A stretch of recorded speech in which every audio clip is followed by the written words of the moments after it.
मी सगळ्यात आधी अर्थातच जातोय वीरेंद्र पवार आपल्याकडे मला येऊन विचारायचं आहे। एकीकडे या सगळ्या अटी शर्ती आहेत, एका दिवसाचा केवळ वेळ आपल्याला उपोषणासाठी मिळालेला आहे। जरांगे पाटील त्यातही म्हणतात की अर्थातच त्यांना ही अट काही मान्य नाहीये, ते म्हणतात की आम्ही उपोषण करण्यावरती आणि आमच्या मागण्या पूर्ण होईपर्यंत ते करण्यावरती ठाम आहोत। मग या सगळ्यातनं नेमकं साध्य काय होणार, या सगळ्यातनं नेमका जो मार्ग आपल्या सगळ्यांना अपेक्षित आहे तो मार्ग कसा निघणार?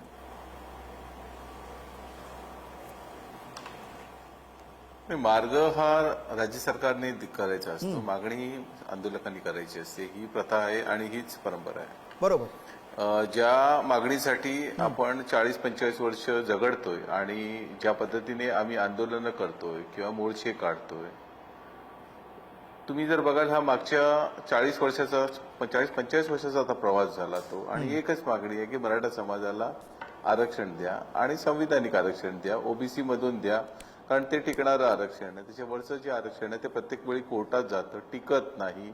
प्रत्येक वेळी त्या कोर्टामध्ये वेगवेगळी लोक येतात, परप्रांतीय येतात, ते तिथे मराठा समाजाची तिकडे दिंडवडे काढायला बसलेले असतात। काय काय नवीन नवीन त्यांच्या चष्म्यातनं दिसणारे मराठा समाजावरती प्रहार ते करत असतात आणि कोर्टामध्ये आपण बाजू मांडू शकतो, त्याला तिथे कॉन्ट्रा करू शकत नाही, अशा प्रकारच्या गोष्टी चालू असतात आणि तीनदा आरक्षण टिकलं नाहीये।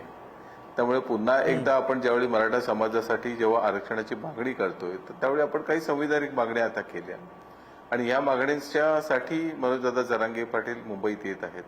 माझ्याकडे जबाबदारी त्यांनी पहिल्याच दिवशी सांगितली होती की गणपतीच्या काळामध्ये हे आंदोलन असेल तुमच्यावरती, आम्ही दोनच जबाबदारी सांगतोय की तुम्ही परमिशनच्या संदर्भात ज्या काय पूर्तता करायच्या त्या तुम्ही करा, स्टेज तिथे उभारून तुम्ही मला द्या, मी तुमच्याकडनं बाकी कुठल्याही गोष्टीची अपेक्षा करणार नाही, तुम्ही सांगाल त्या पद्धतीने आंदोलन होईल। अशा प्रकारच्या ज्या गोष्टी मला सांगितल्यावरती मला त्या कळणं भाग आहेत, त्या मला व्यवस्थित कळणं देखील क्रमप्राप्त आहे आणि ती म्हणजे जबाबदारी, आणि त्या जबाबदारीमध्ये आम्ही ती कामं पूर्ण केलेली आहेत। माझे जेवढे सहकारी आहेत की ते दिवस रात्र झटून नवीन कायदा ज्या दिवशी 26 तारखेला येतो त्याची पहिली भेट ते आम्हालाच देतात की 26 तारखेला एक नवीन कायदा झालेला आहे आणि मराठा समाजाच्या आंदोलनावरती त्याला पहिल्यांदा चिकटवलेलं आहे। अशा प्रकारचे काही गोष्टी राज्याकडनं राज्य सरकारकडनं होत असतात, प्रत्येक वेळी होत असतात, त्यातला हा भाग होता असं आपण समजूया। किंवा त्यांना एक कायदा काढायचा होता आणि त्यांना मुहूर्त आमचा पाहिजे असेल तर तो त्यांनी केला असावा असं आपण समजावं। परंतु मराठा समाजाचे जे आंदोलक आहेत, मराठा समाजाचे समर्थक जे आलेले आहेत, ज्याच्यामध्ये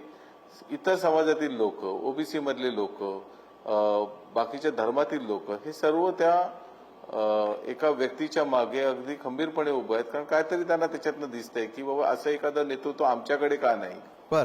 आणि जर मराठा समाजाच्या नशिबाने हे जर नेतृत्व आमच्याकडे आलेलं आहे तर ते जपलं पाहिजे आणि त्याची जेवढी काही प्रयत्न तयारी करता येईल तेवढी आम्ही इथे मुंबईकर म्हणून करतो।